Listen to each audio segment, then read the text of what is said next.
अस्सलाम वालेकुम। आज हम नेक्स्ट टॉपिक स्टार्ट करने जा रहे हैं। चैप्टर नंबर 5 है हमारे पास। चैप्टर का नेम है फिज़िकल स्टेट्स ऑफ मैटर। ठीक है, यानी कि हम देखने जा रहे हैं, स्टडी करने जा रहे हैं कि मादा की तिबई हालतें।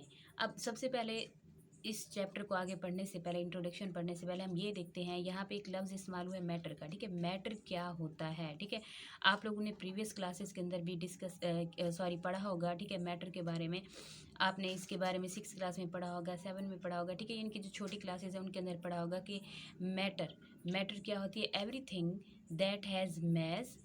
ठीक है, हर वो चीज़ जो कि मास रखती है,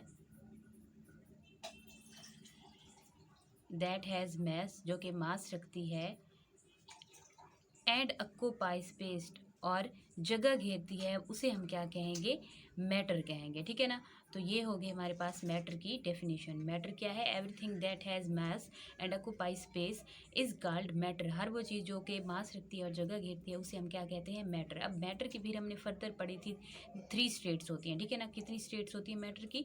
3 स्टेट्स होती हैं। अब सबसे पहले नंबर पर हमारे पास कौन सी होगी? पहले नंबर पे हमारे पास अगर हम देखें कि हमारे पास मिसाल के तौर पर पहले हमारे पास है गैसेस। ठीक है ना, पहले नंबर पे गैसेस, सेकंड नंबर पे हमारे पास होते हैं लिक्विड। ठीक है ना, और लिक्विड के बाद फिर हमारे पास नेक्स्ट होती हैं सॉलिड। ठीक है ना, अब हमने क्या करना है कि हमने इस चैप्टर के अंदर सारी की सारी स्टेट्स को डिस्कस करना है, लेकिन हम सबसे पहले देखते हैं थोड़ा सा गैसेस को।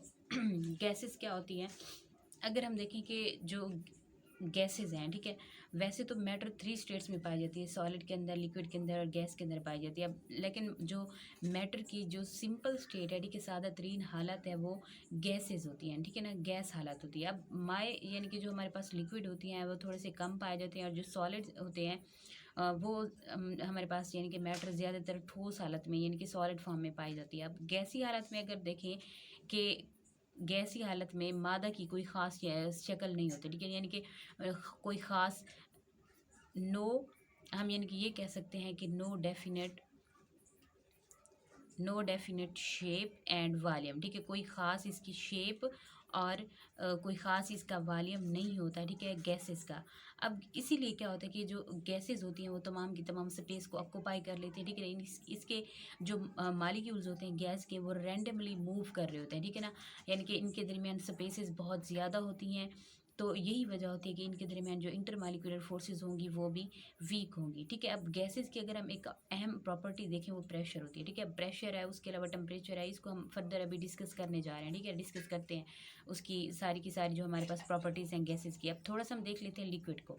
अब लिक्विड के अंदर अगर हम देखें, जो लिक्विड्स के मालिक्यूल्स होते हैं, ठीक है, उनके अंदर एक तरतीब होती है थोड़ी सी। ठीक है ना, यानी कि एज़ कम्पेयर टू गैसेस वो थोड़ी सी तरतीब की हालत में मौजूद होती हैं। उनके जो स्पेस होगी मालिक्यूल्स की, यानी कि दरमियान की जो जगह होती है वो थोड़ी सी कम होती है एज़ कम्पेयर टू गैसेस। ठीक है, तो वजह क्या होगी कि इसके अंदर थोड़ी C inter molecular forces strong होंगी एज़ कम्पेयर टू गैसेस। ठीक है, अब यही वजह होगी कि इनका जो वॉल्यूम होगा, ठीक है, वॉल्यूम डेफिनेट होता है। ठीक है, हम ये कह सकते हैं कि यानी कि मखसूस वॉल्यूम होगा।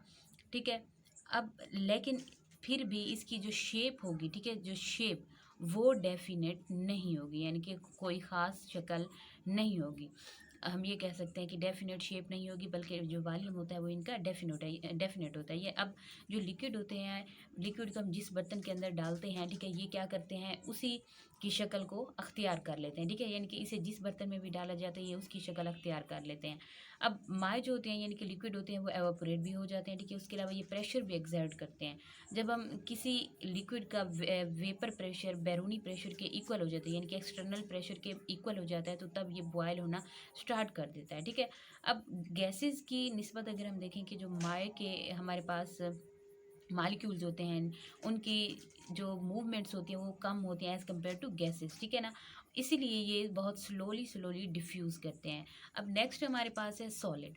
सॉलिड्स क्या होते हैं? ठीक है, सॉलिड के अंदर अगर हम देखें कि इनका जो वॉल्यूम होगा, ठीक है, और शेप होगी, वो दोनों के दोनों डेफिनेट होते हैं। ठीक है ना, यानी कि हम ये कह सकते हैं कि डेफिनेट वॉल्यूम एंड शेप, ख़ास इनका वॉल्यूम होता है और ख़ास शक्ल होती है। अब वजह क्या है ख़ास वॉल्यूम होने की और ख़ास शक्ल होने की? वजह यही है कि इनके, जैसे हमने एक प्रीवियस लेक्चर में भी हमने पढ़ा था गैस सॉलिड्स के बारे में। ठीक है ना, हमने देखा था कि जो सॉलिड्स होते हैं, सॉलिड्स के यानी कि जो सॉलिड के मॉलिक्यूल्स होते हैं उनकी अरेंजमेंट कुछ इस तरह से होती है, यानी कि उनके दरमियान स्पेस ना होने के बराबर होती है, ठीक है, सॉलिड्स के मॉलिक्यूल्स के दरमियान में हम ये कह सकते हैं। ये देखें कुछ इस तरह की उनकी अरेंजमेंट होती है, जो सॉलिड के मॉलिक्यूल्स होते हैं, ठीक है ना, उनकी इस तरह से अरेंजमेंट होगी। स्पेस बिल्कुल भी नहीं है, जब स्पेस नहीं होगी, ना होने के बराबर होगी, अगर हम इन्हें थोड़ा सा हीट करते हैं, ठीक है, तो क्या होगा कि ये मूवमेंट्स शो नहीं करेंगे, ठीक है, हरकत नहीं करेंगे, बल्कि क्या करेंगे कि ये अपनी जगह पे ठहर के वाइब्रेट करते रहेंगे, थरथराते रहेंगे, ठीक है। ये एक जगह से दूसरी जगह शिफ्ट नहीं हो सकते, एक जगह से दूसरी जगह हरकत नहीं कर सकेंगे, ठीक है। अब ज़ाहिर सी बात है, स्पेस ना होने के बराबर है, तो ये वाइब्रेट करेंगे अपनी जगह पे ठहर के, तो क्या होगा कि इनके दरमियान जो इंटरमालिक्यूलर फोर्सेज हैं वो भी स्ट्रॉन्ग होंगी, ठीक है ना, गैसेस की निस्बत भी और लिक्विड की निस्बत भी इनके अंदर जो इंटरमालिक्यूलर फोर्सेज है वो स्ट्रॉन्ग होंगी, ठीक है, किनके अंदर, सॉलिड्स के अंदर। यही वजह होती है कि जो सॉलिड्स हैं उनका वॉल्यूम भी डेफिनेट होता है, ठीक है, शेप भी डेफिनेट होती है। और ये ज़्यादातर जो हमारे पास सॉलिड्स की देखते हैं हम टाइप्स, ठीक है, फर्दर हम इसकी टू टाइप्स देखते हैं। एक हमारे पास होता है एमॉर्फस सॉलिड, ठीक है, हम अपने एक लेक्चर के अंदर इनको डिस्कस कर चुके हैं, ठीक है, आप मेरे प्रीवियस वीडियोस को देख लीजिएगा तो आपको सही से क्लियर समझ आ जाएगा। दूसरा हमारे पास होता है, सेकंड टाइप हमारे पास होती है क्रिस्टलाइन सॉलिड, ठीक है। दूसरी टाइप हमारे पास क्या होगी, क्रिस्टलाइन, यानी कि जो सॉलिड्स होता है वो टू टाइप्स के अंदर पाए जाते हैं, एक अमॉर्फस फॉर्म में और दूसरी क्रिस्टलाइन फॉर्म में।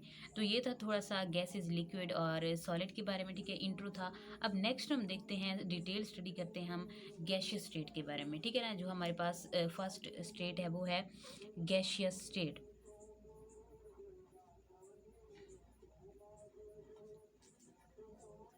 अब गैशियस स्टेट की हम देखते हैं प्रॉपर्टीज़, ठीक है, उसकी खसूसियात को हम देखते हैं, जो हमारी टिपिकल उसकी प्रॉपर्टीज़ हैं, ठीक है ना, उनको हम डिस्कस करते हैं। Typical properties.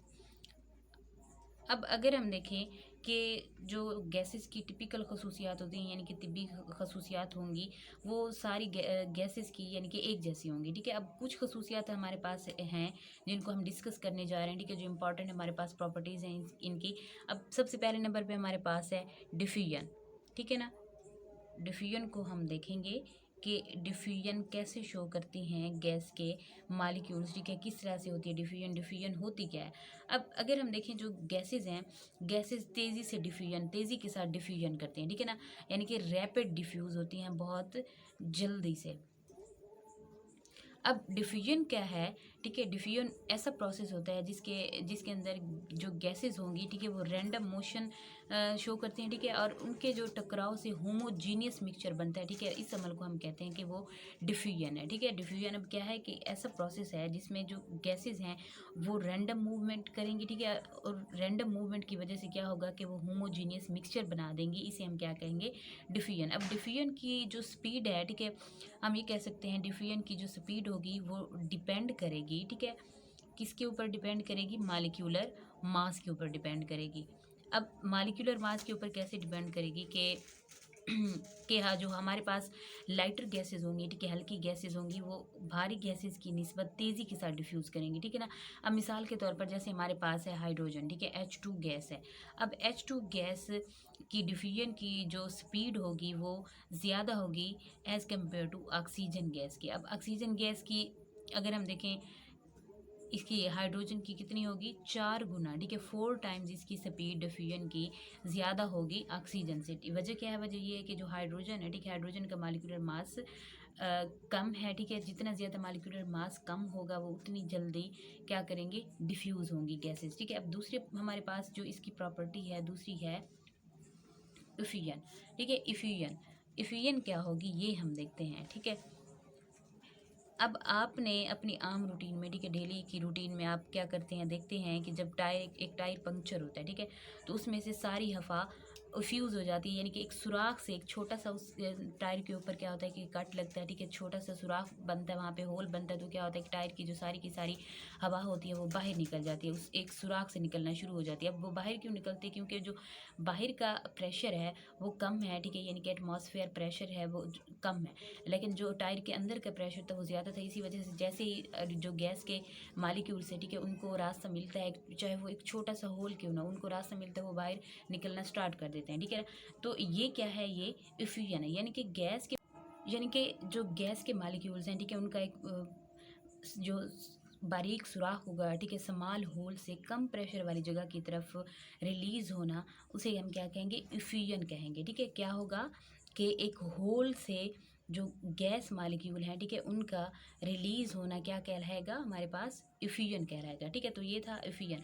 अगर हम देखें कि इफ्यूजन का जो इफ्यूजन डिपेंड करती है मॉलिक्यूलर मास पर। ठीक है, अगर जो लाइटर गैसेस होगी, इफ्यूजन का अमल उनके अंदर बहुत ज़्यादा तेज़ होगा। जैसे हमने डिफ्यूजन के अंदर देखा, ठीक है, डिफ्यूजन भी मॉलिक्यूलर मास के ऊपर डिपेंड करती है गैसेस की। ठीक है, जितनी ज़्यादा लाइटर गैसेस होंगी, हल्की गैसेस होंगी, उनके अंदर डिफ्यूजन उतनी तेज़ी से होगी। ठीक है, लेकिन इसी तरह से अगर हम इफ्यूजन के अंदर देखें, इफ्यूजन भी इसी तरह से है। ठीक है, जितना ज़्यादा मॉलिक्यूलर मास कम होगा, ठीक है, जितनी लाइटर गैसेस होंगी उनके अंदर इफ्यूजन का अमल भी उतनी तेज़ी से होगा। ठीक है, नेक्स्ट हमारे पास है कि गैस की नेक्स्ट हम प्रॉपर्टी देखने जा रहे हैं गैसेस की, वो हमारे पास है प्रेशर। ठीक है ना, क्या देखने जा रहे हैं हम, प्रेशर को देखने जा रहे हैं। अब अगर हम देखें कि जो गैस के मॉलिक्यूल्स हैं, ठीक है, गैस के मॉलिक्यूल्स वो हमेशा मूवमेंट के अंदर रहते हैं, ठीक है, हरकत करते रहते हैं। इसलिए जब गैस के मॉलिक्यूल्स किसी भी हमारे पास कंटेनर है, ठीक है, बर्तन है, उसकी अब मिसाल के तौर पर जैसे एक हमारे पास कंटेनर है, ठीक है, बीकर है या कोई भी बर्तन है, उसके अंदर गैस के मॉलिक्यूल्स हैं। ठीक है, अब ये गैस यहाँ पे मौजूद है, तो जाहिर सी बात है उसके मॉलिक्यूल्स भी होंगे। ठीक है, अब जिस बर्तन के अंदर गैस मौजूद होती है, ठीक है, तो गैस के मॉलिक्यूल्स मौजूद होते हैं, वो मॉलिक्यूल्स बर्तन की दीवारों से, ठीक है, या उनकी सतह से यहाँ से इर्द गिर्द टकराते रहते हैं। ठीक है ना, जब यहाँ से टकराएंगे तो क्या होगा कि ये उसके ऊपर प्रेशर एग्जर्ट कर रहे होते हैं। ठीक है ना, क्या एग्जर्ट कर रहे होंगे, प्रेशर एग्जर्ट कर रहे होते हैं। ठीक है, अब प्रेशर क्या है, प्रेशर से यहाँ पे मुराद होता है, ठीक है, प्रेशर अगर हम देखें, प्रेशर हमारे पास है फोर्स ओवर एरिया। ठीक है, अब फोर्स हमें पता है कि दोनों अगर हम देखें कि फोर्स किसके इक्वल होगी, फोर्स इक्वल होती है हमारे पास न्यूटन के। ठीक है, और जो एरिया होता है वो मीटर स्क्वायर के बराबर होता है। ठीक है, इक्वल होता है। अब क्या है हमारे पास, अगर हम देखें प्रेशर के यूनिट क्या हो गया, न्यूटन पर मीटर स्क्वायर। ठीक है, अगर हम इसे क्या करें कि ऊपर ले हैं तो इस तरह से होगा न्यूटन पर मीटर स्क्वायर। ठीक है ना, तो ये हमारे पास क्या होगा, ये हमारे पास प्रेशर के यूनिट्स आ गए। ठीक है, इसे हम क्या कहते हैं, इसे हम पास्कल भी कहते हैं। ठीक है, यानी कि हम ये कह सकते हैं कि 1 पास्कल, एक पास्कल इक्वल होगा किसके, 1 न्यूटन पर मीटर स्क्वायर के। ठीक है ना, तो ये हमारे पास हो गया प्रेशर। ठीक है, किसकी, गैस की प्रॉपर्टी। अगर हम देखें कि एटमॉस्फेरिक प्रेशर को मेजर करने के लिए हम बैरोमीटर का इस्तेमाल करते हैं। ठीक है, और जबकि जो लेबॉर्ट्री का प्रेशर होता है उसको हम मेजर करने के लिए, ठीक है, फाइंड आउट करने के लिए मैनोमीटर का इस्तेमाल करते हैं या मानोमीटर का इस्तेमाल करते हैं। ठीक है, ये हमारे पास ये एक प्रॉपर्टी क्या, प्रेशर की। ठीक है, उसके बाद हम नेक्स्ट कंप्रेसिबिलिटी। ठीक है, हम देखने जा रहे हैं कंप्रेसिबिलिटी को। अब कंप्रेसिबिलिटी क्या होती है कि यानी कि गैसेस को कितनी हद तक कंप्रेस कर सकते हैं, हम कंप्रेस कर सकते हैं या नहीं कर सकते। ठीक है, उसके ऊपर दबाव डाल सकते हैं या नहीं डाल सकते, क्या वो दब सकती हैं या नहीं दब सकती। अब मिसाल के तौर पर हमने अभी बार बार हम डिस्कस कर रहे हैं कि जो हमारे पास गैस होती है, ठीक है, गैस के मॉलिक्यूल्स के दरमियान बहुत ज़्यादा स्पेस होती है, खाली जगह बहुत ज़्यादा होती हैं, ये एक दूसरे से बहुत दूर होते हैं। ठीक है, यानी कि इनके दरमियान स्पेसेस ज़्यादा होंगी। अब जब स्पेस ज़्यादा होगी तो अगर हम इनके दरमियान स्पेस जब ज़्यादा होगी तो क्या होगा कि जब हम इनके ऊपर कोई फोर्स एग्जर्ट करते हैं, ठीक है, हम कोई फोर्स लगाते हैं इसके ऊपर या हम कोई प्रेशर डालते हैं, दबाव डालते हैं, तो क्या होगा कि ये एक दूसरे के बिल्कुल नज़दीक हो जाएंगे, कंप्रेस हो जाएंगे। ठीक है ना, जब कंप्रेस होंगे तो हम ये कह सकते हैं कि जो गैसेस होती हैं वो बहुत ज़्यादा कंप्रेसिबल होती हैं। ठीक है, जब गैसेस को हम कंप्रेस करते हैं तो क्या होगा कि मॉलिक्यूल्स एक दूसरे के नज़दीक आ जाएंगे। ठीक है, और ये क्या होगा कि जो मतलब पहले क्या था, वो एक दूसरे से दूर थे मॉलिक्यूल, तो उसने स्पेस ज़्यादा ऑक्यूपाई की। जब हम इन्हें कंप्रेस करेंगे, ठीक है, तो क्या होगा कि इनकी स्पेस भी कम हो जाएगी, यानी कि वॉल्यूम कम ऑक्यूपाई करेंगे। ठीक है, अब उसके बाद हमारे पास नेक्स्ट प्रॉपर्टी है गैसेस की मोबिलिटी। अब मोबिलिटी हम डिस्कस करने जा रहे हैं नेक्स्ट प्रॉपर्टी को, जो कि हमारे पास है मोबिलिटी। अब मोबिलिटी नेम से शो हो रहा है, ठीक है, मोबिलिटी का मतलब होता है, ठीक है, हरकत, यानी कि मूवमेंट, आज़ादाना मूवमेंट होती है। ठीक है, यानी कि फ्रीली मूवमेंट।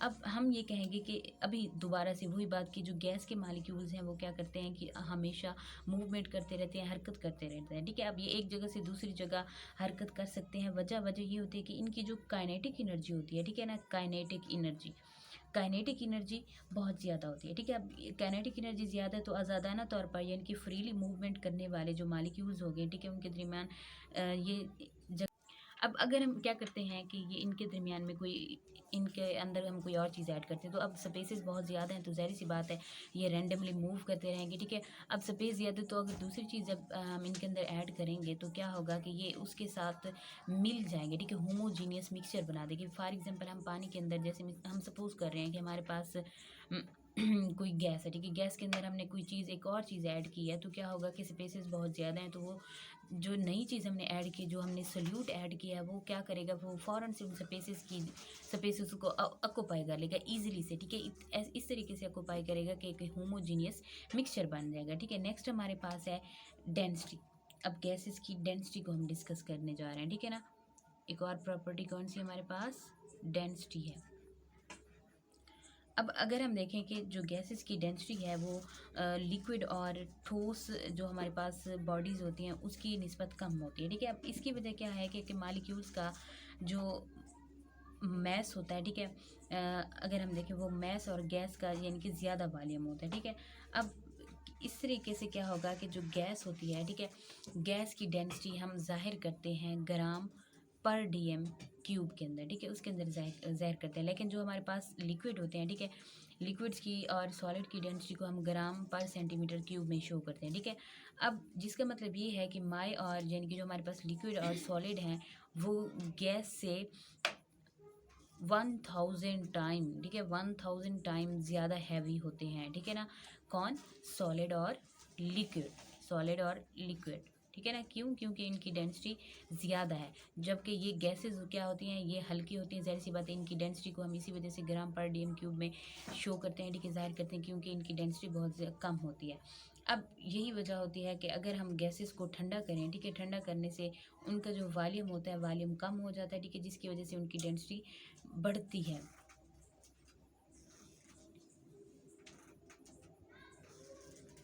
अगर हम देखें कि मिसाल के तौर पर जैसे हमारे पास नॉर्मल एटमॉस्फेरिक प्रेशर पर ऑक्सीजन गैस की डेंसिटी कितनी होगी, ऑक्सीजन गैस की O2 की डेंसिटी कितनी होगी, 20 डिग्री सेंटीग्रेड। अगर हमारे पास टेम्परेचर क्या है 20 डिग्री सेंटीग्रेड है, ठीक है, उसकी डेंसिटी तब क्या होगी 1.4 ग्राम पर डीएम क्यूब, ठीक है। जबकि अगर हम देखें कि 0 डिग्री सेंटीग्रेड पर, ठीक है, टेम्परेचर जब 0 डिग्री सेंटीग्रेड होगा तब उसकी डेंसिटी 1.5 ग्राम पर डीएम क्यूब होती है, ठीक है ना। तो ये थी हमारे पास हमने प्रॉपर्टीज डिस्कस की, टिपिकल प्रॉपर्टीज़ ऑफ गैसेस, ठीक है, यानी कि हमने गैसियस स्टेट को डिस्कस किया, ठीक है। अब नेक्स्ट हम डिस्कस करेंगे उसका जो टॉपिक हमारे पास है बॉयल्स लॉ, ठीक है। तो हमारे साथ इन टच रहिएगा, ठीक है, नेक्स्ट टॉपिक को समझने के लिए। अगर टॉपिक समझ आ गया तो कैंडली लाइक कीजिएगा, सब्सक्राइब कीजिएगा। Thank you.